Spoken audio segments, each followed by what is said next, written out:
De acuerdo. Pues muy buenos días. Mi nombre es Gerardo Olvera y el título de la presentación es el de modelado de procesos mediante sistemas inteligentes y simulación de eventos discretos. Es la presentación que vamos a ver en el transcurso de este seminario.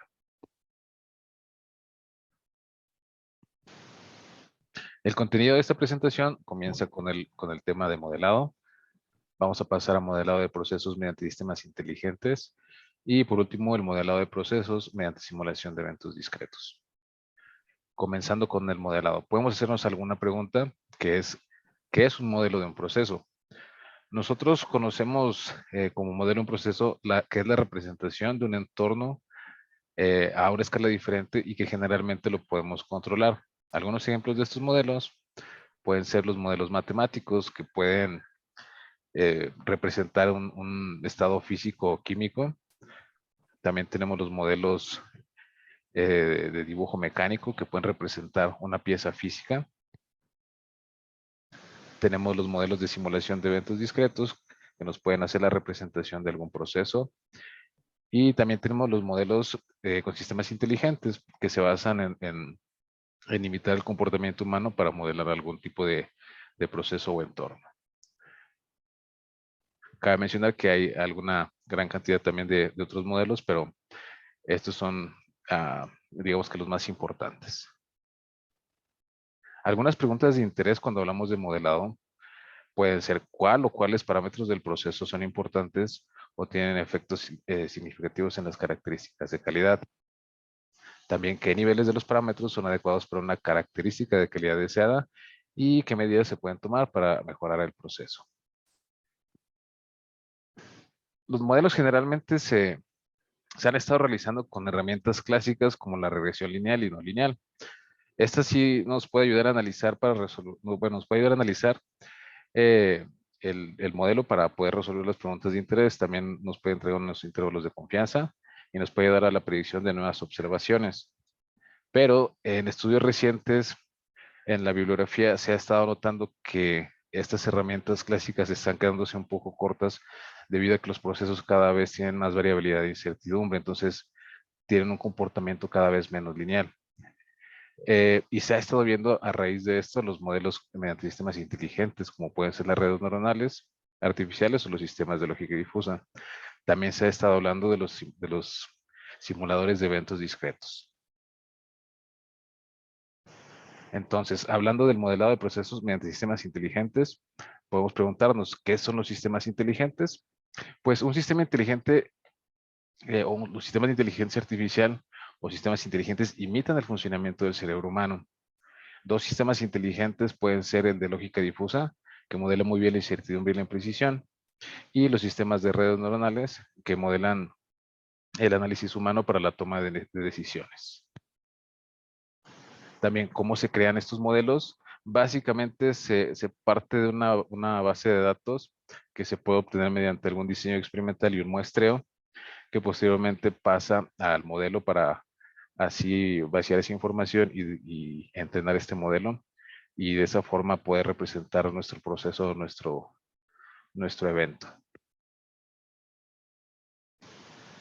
En cuanto a sistemas inteligentes, particularmente la lógica difusa, los modelos de lógica difusa pueden representar el alto grado de imprecisión e incertidumbre de mejor manera que los conjuntos clásicos o los modelos convencionales. Esto porque los modelos de lógica difusa manejan límites suaves al momento de cambiar de conjunto. Entonces, para entenderlo un poquito mejor, podemos ver un ejemplo. Vamos a suponer que tenemos una población de 4 personas y que tienen unas estaturas diferentes, 1.62 metros, 1.79, 1.81 y 1.98. Entonces nosotros las queremos clasificar, por eso vamos a generar una serie de conjuntos para decir que la estatura baja va a ser de 1.2 metros hasta 1.6. La estatura media va a ser mayor de 1.6 hasta 1.8 y la estatura alta va a ser de mayor de 1.8 hasta 2.2. Entonces, sabemos que para tener la asignación hacia un conjunto tiene un cierto grado de pertenencia. Cuando son conjuntos clásicos es 1 o 0, o pertenece o no pertenece. Entonces, la persona que mide 1.62 metros va a quedar en el conjunto de estatura media, igual la persona 2. La persona 3 y 4 van a quedar en el conjunto de estatura alta. Entonces, la persona 2 y la persona 1 van a ser tratadas según las reglas necesarias para procesar el conjunto de estatura media. Y las personas 3 y 4 también van a ser tratadas igual para cómo se debe tratar los conjuntos de estatura alta. Pero es bien evidente que la persona 2 y 3 son las que tienen una estatura más similar. Entonces, ahí nos preguntamos, o por lógica nos preguntamos, ¿por qué no se tratan igual estas personas, la 2 y la 3, y son las que tienen la estatura más similar? Entonces, lo que se trata de hacer cuando suceden este tipo de cuestiones es aumentar el número de conjuntos, pero esto en los controladores nos puede afectar por el alto costo computacional. Entonces, si ahora lo vemos como conjuntos difusos, estos tienen un cierto grado de pertenencia, es decir, pueden pertenecer tanto a un conjunto de estatura baja como a un conjunto de estatura media, dependiendo de dónde quede su estatura, valga la redundancia. Entonces, la persona con estatura de 1.62 va a tener, va a estar en el conjunto de baja con 0.4 y en media con 0.6. La persona 2 va a estar en media con 0.6 y 0.4, entonces va a tener una transición suave. La persona 3 va a estar con 0.4 de pertenencia en estatura media y 0.6 de pertenencia para estatura alta. La persona 4 va a estar totalmente en la estatura de alta. Entonces, así van a tener una transición suave hacia el procesado de estos conjuntos. Y a lo mejor no se ve ahorita en este momento, pero como la salida también va a ser un conjunto difuso, entonces también tiene esa propiedad. Ahora, si lo vemos en un proceso un poco más práctico, podemos decir que tenemos un horno, el cual debe permanecer a una temperatura de 260 grados. Y esta se regula, al momento de que sube la temperatura, la válvula de gas se va cerrando. Entonces, si tenemos una serie de temperaturas y queremos revisar cómo va a funcionar este controlador, entonces lo vamos a analizar con los conjuntos clásicos primero. Y vemos claramente que la temperatura de 205 y 209 van a pertenecer al mismo conjunto, que es el de temperatura media. Entonces la válvula va a actuar de la misma manera cuando tenemos una temperatura de 205 y 209 grados. También cuando tenemos una temperatura de 301 grados o 400 grados, que van a pertenecer a un conjunto de temperatura alta, y la válvula va a actuar de la misma manera, tanto para la temperatura de 301 como para la de 400. Pero también aquí es evidente que la temperatura de 209 y la temperatura de 301 son las que son más similares y por ende deben de trabajarse de manera más similar, vaya. Entonces vuelve a pasar lo mismo, creamos más conjuntos y esto genera un alto costo computacional y muchas veces el PLC no puede soportar esto. Ahora, si lo vemos con conjuntos difusos, podemos ver que tiene, al igual que en el ejemplo anterior, vemos que tiene una transición suave, entonces va a tener cierto grado de pertenencia y así la temperatura de 209 y 301 se van a tratar más o menos de la misma forma, ya que pertenecen ambos entre temperatura media y temperatura alta. Aquí como se puede ver, con la pertenencia, por ejemplo, de la de 299, tiene una pertenencia de 0.6 a la temperatura media y 0.4 a la temperatura alta. ¿Ok? Esto también lo podemos ver reflejado en la curva de control. En esta siguiente imagen podemos ver cómo se comporta un controlador PID frente a un controlador de lógica difusa en la aplicación de controlar la posición de un motor de una impresora. Entonces, aquí, por ejemplo, vemos el control PID viene en verde. Entonces, tarda un poquito más en llegar al target, al objetivo, que es la posición de referencia.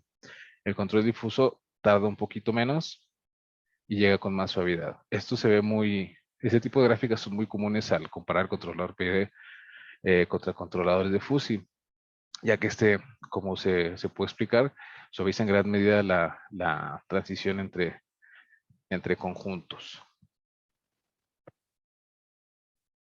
Entonces, hablando un poco de lógica difusa, nosotros tenemos diferentes tipos de funciones de membresía. Aquí tenemos la función de membresía tipo 1, la tipo 2 de intervalo y la tipo 2 general, donde estas dos últimas tienen un grado secundario de incertidumbre. Entonces, al comparar los sistemas difusos tipo 1 contra los sistemas difusos tipo 2, estos son los sistemas difusos tipo 1, estos son los sistemas difusos tipo 2, podemos ver que cada uno de los intervalos están asociados con las regiones baja, media y alta respectivamente, y se pueden llamar particiones de incertidumbre de segundo orden, donde la partición de incertidumbre de segundo orden de la variable real x, la que vamos a analizar aquí, se particiona en intervalos superpuestos y no estamos seguros de dónde comienza y termina la superposición, de tal forma que el grado de membresía en cada región de superposición es un intervalo de números reales de un subconjunto del número 1. Por ejemplo, si nosotros tenemos aquí una x, evaluamos aquí, vamos a caer en una huella de incertidumbre donde vamos a tener una función de membresía superior y una función de membresía inferior. Entonces nuestra respuesta se va a encontrar aquí, en esta parte.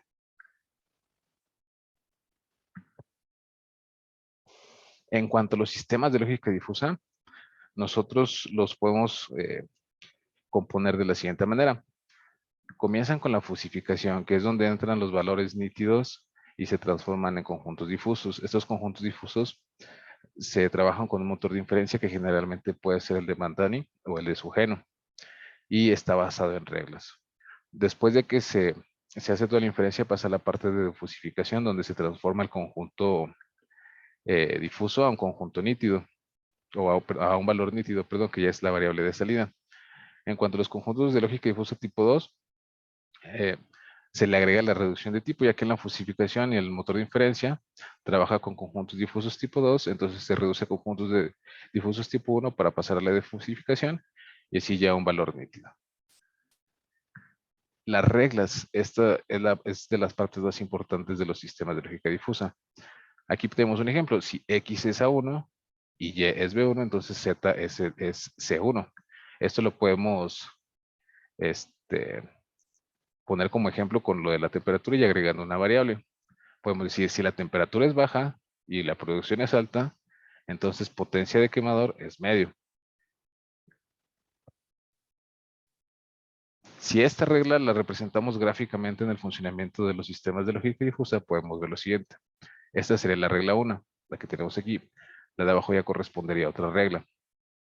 Entonces nosotros tenemos una entrada de temperatura y una entrada en producción. Las funciones de membresía donde se van a evaluar corresponden a lo que estamos diciendo aquí. Por ejemplo, si la temperatura es baja, entonces esta función de membresía es la baja. Y la producción es alta, entonces esta es la función de membresía de alta. Entonces la potencia del quemador es medio. Esta es la salida y la potencia del quemador tiene una función de membresía de medio. Entonces al evaluarlos, hacemos una minimización en donde toca la función de membresía y después a la función de salida le hacemos un corte y así obtenemos un conjunto corte. Así sucesivamente para todas las reglas que después se van a unir y se va a hacer un conjunto conclusión. Este conjunto conclusión se le saca un centroide y a partir de ahí se proyecta el valor nítido. Con los sistemas de lógica difusa tipo 2 pasa más o menos lo mismo, solo que se va a evaluar, como les comentaba, tanto en la función de membresía inferior como en la superior.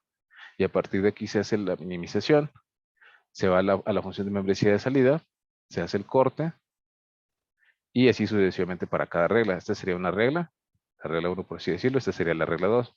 Después se hace el conjunto conclusión. Ese conjunto conclusión tiene una infinita cantidad de funciones de membresía de tipo 1. Y cada función de membresía tipo 1 tiene un centroide, entonces hay infinita cantidad de centroides.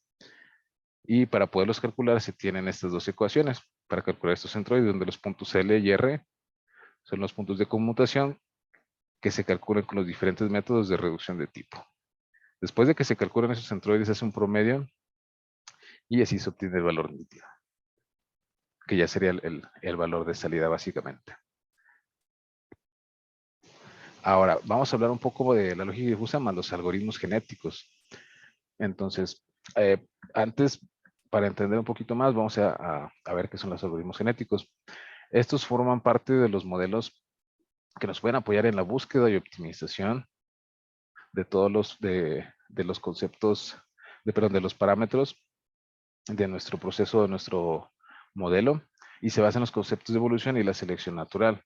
Aquí podemos ver un pseudocódigo de cómo funcionaría un algoritmo genético, que es un proceso iterativo donde inicia con una población, donde la población es una cantidad de diferentes respuestas de, de nuestro modelo para dar los valores óptimos, y entonces se va haciendo un cruce, una mutación, un mapeo, y luego después el cálculo de la aptitud. Esto hasta completar la población, hasta repetirlo, es decir, se va mezclando y vamos sacando el valor del más fuerte, se va sobreviviendo la respuesta más fuerte, así hasta que lleguemos a una selección de la población, una cantidad seleccionada de población o una condición de paro, es decir, una respuesta de la que estamos esperando llegar. Entonces, en la lógica difusa, ¿cómo se puede aplicar este tipo de algoritmos? Pues podemos utilizarlos para optimizar las funciones de membresía lower, ya que de estas depende la huella de incertidumbre, que es lo que tenemos como la posible respuesta. Es decir, si tenemos aquí una evaluación, vamos a tener aquí la función de membresía lower y evaluamos acá también. Entonces tendríamos una línea y toda esta parte sería la posible respuesta. Entonces también nos puede apoyar a optimizar tanto la anchura de estas funciones de membresía como la altura. Aquí podemos ver un ejemplo de cómo se hizo una optimización de un proceso para sus variables de entrada. ¿En qué otra cosa nos puede apoyar los algoritmos genéticos, perdón? Pues podemos aplicarlo en modelos de optimización de los algoritmos genéticos a la par de los modelos de lógica difusa. Esto puede optimizar los parámetros con respecto a una función objetivo.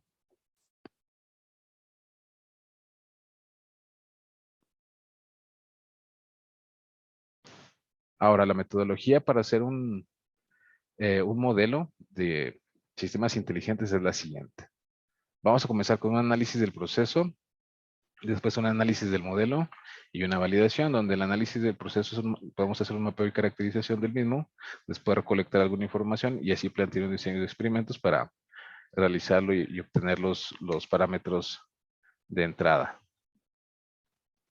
Ahora, después de que tengamos todas las bases sentadas, vamos a continuar con el modelo de inteligencia artificial, donde le vamos a vaciar los datos y vamos a entrenarlo para después hacer una comprobación estadística, generalmente con el coeficiente de determinación, para ver qué tanto ajuste tenemos con el modelo, con el proceso real. Después vamos a hacer una validación mediante estadística, después una validación a nivel laboratorio y una validación en piso. Esto, introduciendo el controlador, por ejemplo, en validación a nivel laboratorio con una maqueta, y en validación en piso, pues puede ser ya introducirlo en el proceso real. Como caso de estudio, podemos ver aquí, en el que se aplicó un modelo de inteligencia artificial, podemos ver la preparación de pintura para pasta, la preparación de pintura, perdón, o pasta para recubrimiento de corazones dentro del proceso de fabricación de monoblocks de la industria automotriz. Aquí se requiere medir o controlar la densidad para tener una buena resistencia al impacto del metal al momento de hacer el vaciado, ya que estos son los corazones que van introducidos al molde donde se realiza el vaciado para obtener la pieza terminada. Entonces el modelo que se utilizó es un modelo de sistema difuso tipo 2 de intervalo con inferencia Mandani y con reducción de tipo con centro de conjuntos, y también se aplica un algoritmo genético como optimización para las funciones de membresía. La base de datos fue obtenida mediante un equipo prototipo y un diseño de experimentos. Las variables de entrada fueron la cantidad, la pasta, el agua y la densidad actual, y la variable de salida fue la densidad después de la mezcla, que es la variable que se desea controlar. Los resultados de ajuste de estos modelos están basados en el coeficiente de determinación de R cuadrada. Entonces, la prueba de regresión obtuvo una R cuadrada de 0.496, donde la R cuadrada nos está indicando qué tanto está representando nuestro modelo el proceso real. Es decir, la regresión lineal está representando el proceso alrededor de 49%. La lógica difusa tipo 1 alrededor de 71%. La lógica difusa tipo 2 alrededor de 79%. Y la lógica difusa tipo 2 de intervalo van los algoritmos genéticos alrededor de 88%. Aquí podemos ver una gráfica de ajuste donde vemos claramente que los datos de lógica difusa tienen mucho mejor ajuste, son los que están en azul. Los datos de regresión lineal están en verde y los datos reales o los datos del proceso están en color negro. Aquí podemos ver cómo el ajuste es mucho mayor en la parte de la gráfica de color azul que corresponde a los sistemas de lógica difusa tipo 2, a comparación de los de regresión. Esto debido a, como les comentaba, que son procesos con alta variabilidad e incertidumbre, tanto en sus parámetros de entrada como los de salida. Otro caso de estudio es el de ajuste del backlash, donde el backlash es el espacio que existe entre los dientes de un engranaje. Este ajuste se hizo para una transmisión de un vehículo. A ver, permítame.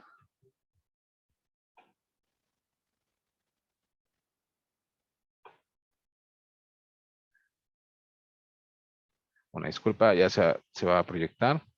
Es que se hizo para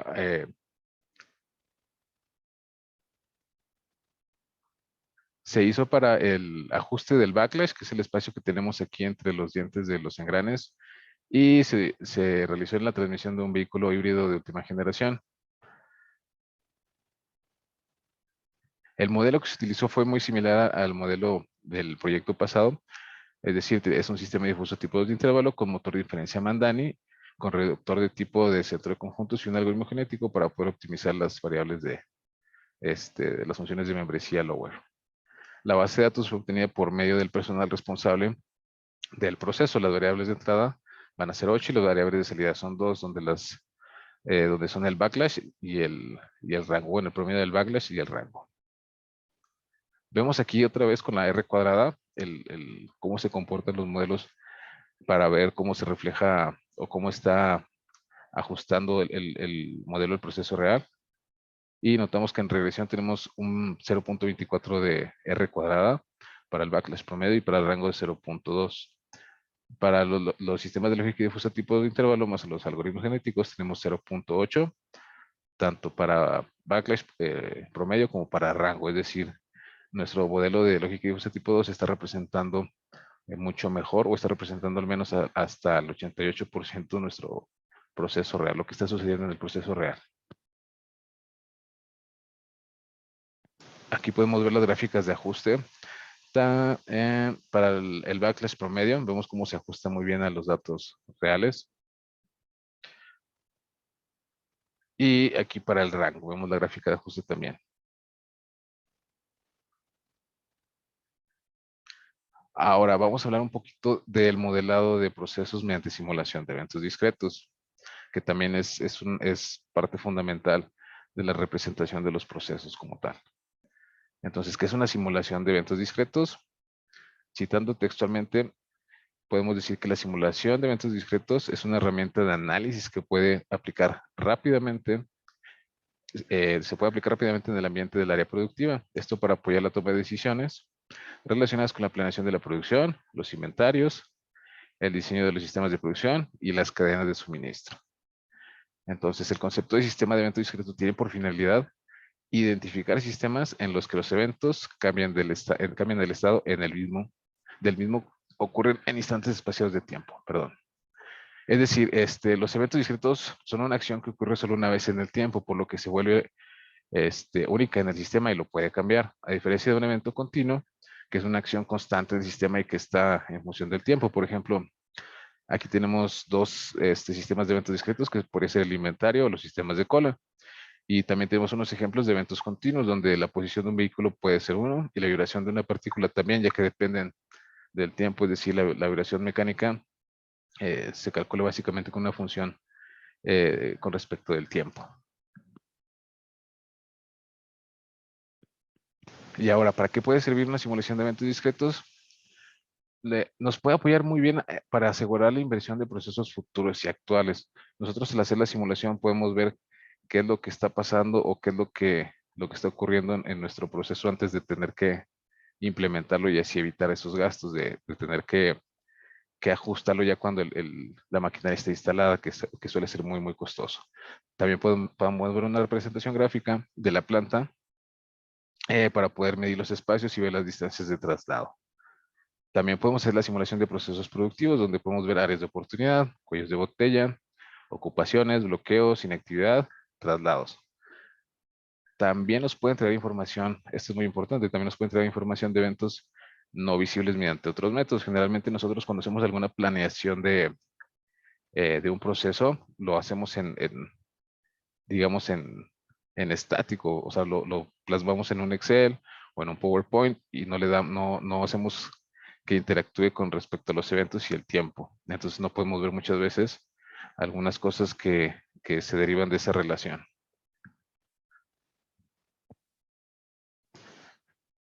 Para hacer una simulación, podemos tener contamos con la simulación del estado inicial y la simulación del estado mejorado, donde la simulación del estado inicial,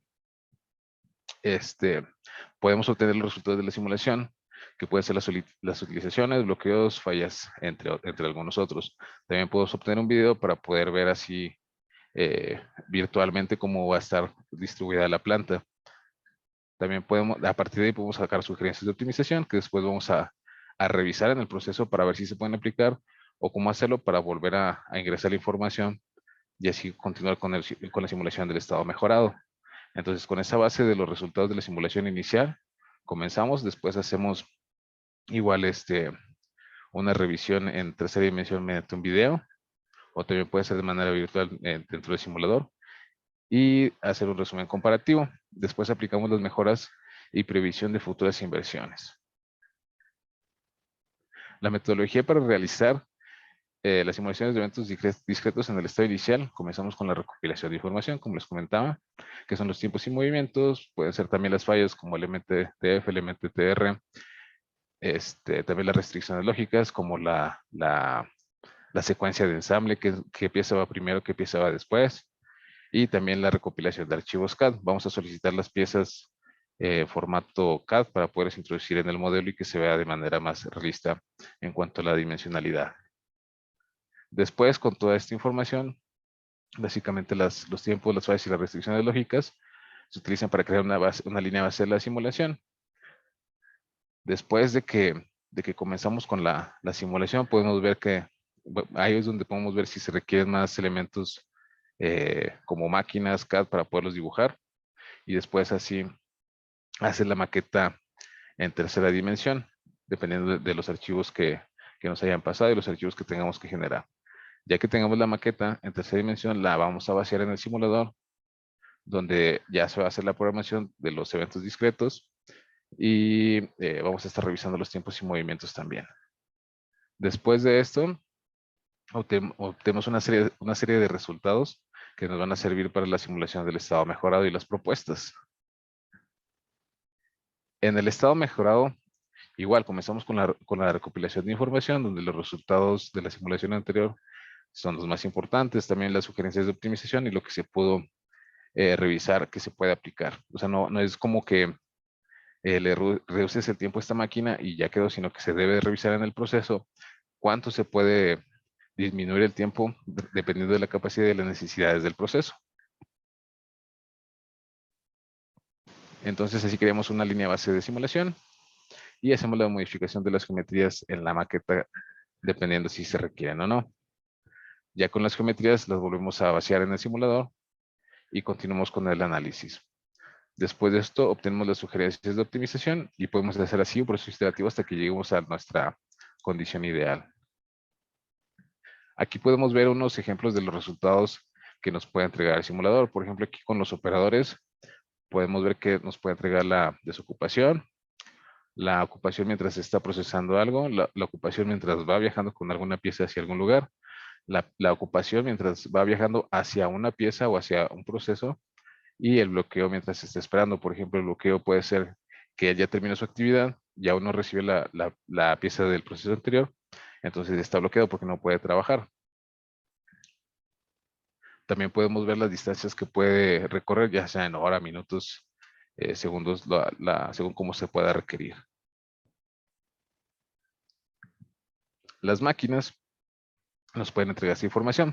Es la desocupación, la ocupación mientras se está procesando, el bloqueo mientras está esperando que le entreguen alguna pieza para procesarla o está esperando entregar la pieza a la estación siguiente porque la estación siguiente está ocupada, y también las fallas. En cuanto a las fallas, podemos ver que nos puede entregar básicamente el promedio de número de reparación por hora. También aquí los podemos programar y los podemos meter de manera estadística, es decir, con algún tipo de distribución. Algunos casos de estudio para la simulación de eventos discretos pueden ser los siguientes. Tenemos aquí un caso de estudio de ensambles de mecanismos, donde el proyecto se titulaba Análisis y mejoramiento y simulación de eventos discretos de procesos de ensambles de mecanismos. Aquí la problemática era la incorporación de un nuevo producto en áreas productivas y como entregable se hizo un estudio del proceso de producción de la celda de interés. Entonces el trabajo consistió en analizar el proceso para la planificación de la fabricación y el ensamble de un asiento de dos asientos, donde el primero se llamaba el 60% o RD, es decir, ocupaba el 60% del espacio del asiento completo, y el otro asiento se llamaba asiento de 40% o RP, que ocupaba el otro 40% restante. Entonces se requería hacer una planificación para poder fabricar estos dos asientos. Entonces el análisis comienza siempre con el flujo de la secuencia de ensamble y el diseño de layout para la distribución de las máquinas y de los procesos. En cuanto a la producción que se requería, en físico en real se requería una producción de 71 piezas por hora. Y para la simulación se puso un target de 82 piezas por hora, que es 15% adicional para tener un, este, un margen de error. Entonces, nosotros al simular esta situación actual, se encuentra en la tasa de producción que llega a un máximo de 30 partes por hora.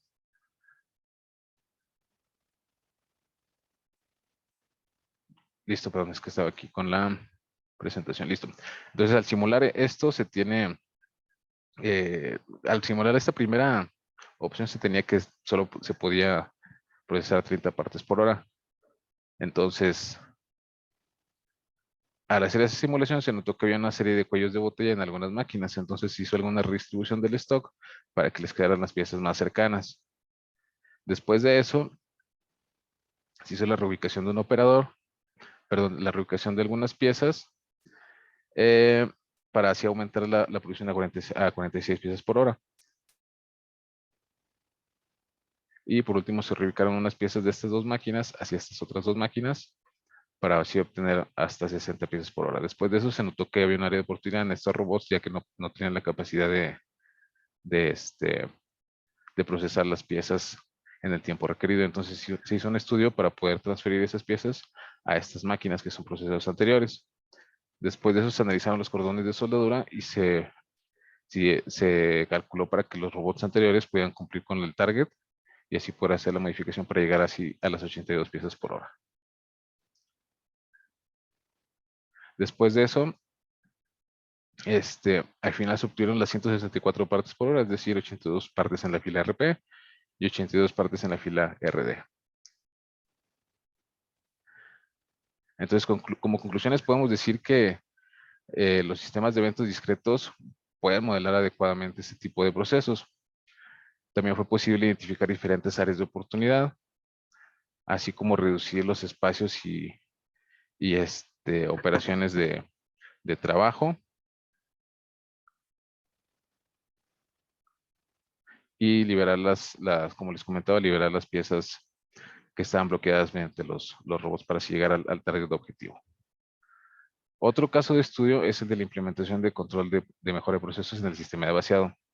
Esto fue un análisis en el sistema de vaciado de fundición de control en una empresa manufacturera del rubro de la fundición. Entonces, como entregarles hizo una validación del funcionamiento del control e integración del nuevo sistema de vaciado y un reporte de simulación. A ver, permítanme, por favor.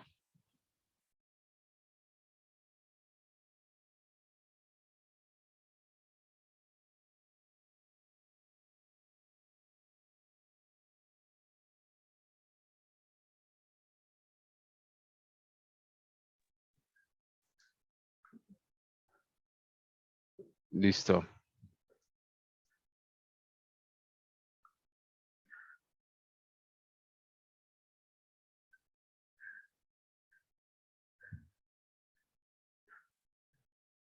Bueno, básicamente sería la información que les vamos a presentar. No sé si existe alguna pregunta.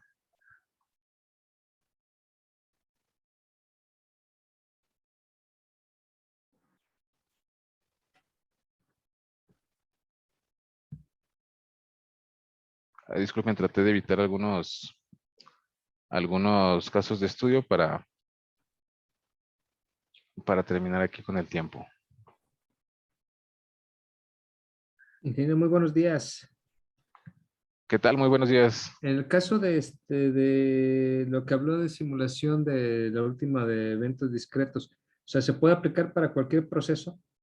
Desde Sí, tratamientos térmicos, eh, pinturas, fabricación de piezas metálicas, etcétera. se puede aplicar para cualquier proceso que involucre eventos discretos. Cuando se involucran eventos continuos, por ejemplo, puede ser la temperatura de un horno. Ahí a lo mejor es más factible modelarlo con algún sistema inteligente. Por eso van muy a la par estos dos tipos de modelos.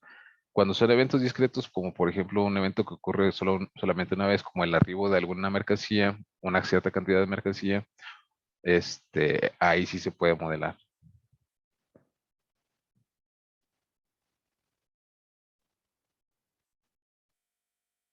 Ok. En el caso de, por ejemplo, si hay el tipo de proceso, ¿ustedes sugieren qué tipo de modelado es el más adecuado para el proceso que requiera? Sí, correcto, también se puede trabajar a la par. De hecho, en algunos casos de estudio también se aplicó para, por ejemplo, calcular las variables o las mejores variables para poder optimizar una temperatura de un horno y después se hizo el cálculo con evento discreto para ver cuántas piezas podía producir según los eventos. Y, por ejemplo, si se quisiera implementar algún modelo de los que mencionó, obviamente varía del tiempo y del tipo de proceso, pero más o menos una simulación de cuánto tiempo se está llevando. Una simulación, si se requiere una alta calidad en la representación gráfica, se lleva aproximadamente en un proceso, digamos, en una celda productiva pequeña de algunas 2 máquinas y 2 robots y 5 operadores, por así decirlo, por poner un número, se lleva alrededor de 3 semanas, 2 semanas, con alto grado de representación gráfica. Si se requiere solamente analizar tiempos y movimientos, puede ser hasta en una semana. Pero ahí tendríamos el limitante de los espacios, distancias, etcétera. Ok, y en el caso, por ejemplo, ¿cómo le llaman de el grado de aproximación o de confianza que tengan estos modelos con respecto a lo real? Ok, después de que se realice el modelo, nosotros podemos hacer una comprobación de qué tanto se ajusta el modelo a nuestro proceso real. Esto se hace generalmente mediante el coeficiente de determinación R cuadrada, que nos indica cuánto se está ajustando o cuánto se acercan nuestros parámetros predichos a los parámetros reales. Para eso se requiere tanto el parámetro de salida como los parámetros de entrada del proceso real y después hacer la comprobación en nuestro modelo. Ok, muchas gracias. Serían todas mis preguntas. Gracias. Gracias por su presentación. A usted, doctor, muchas gracias.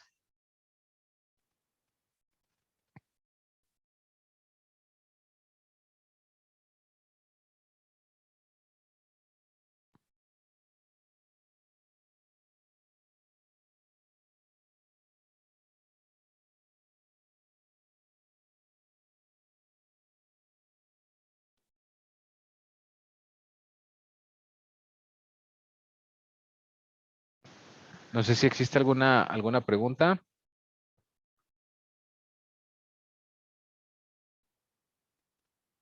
o un comentario.